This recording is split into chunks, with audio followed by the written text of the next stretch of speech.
নমস্কার, আপনারা দেখছেন ভারত অমৃত নিউজ, আপনাদের সবার নিউজ।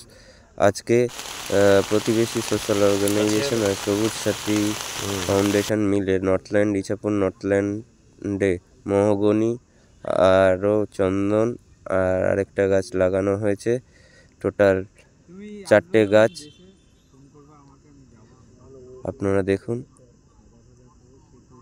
এখানে উপস্থিত ছিলেন ফাউন্ডার শ্রমিক গাঙ্গুলি, আরও বিশিষ্ট মানুষ, গুণীরা, সবুজ সাথী ফাউন্ডেশনের যারা কর্ণধার, আর আমাদের এখনকার বর্তমান প্রিন্সিপাল, সবার প্রিয় ইছাপুর স্কুল নর্থল্যান্ডের।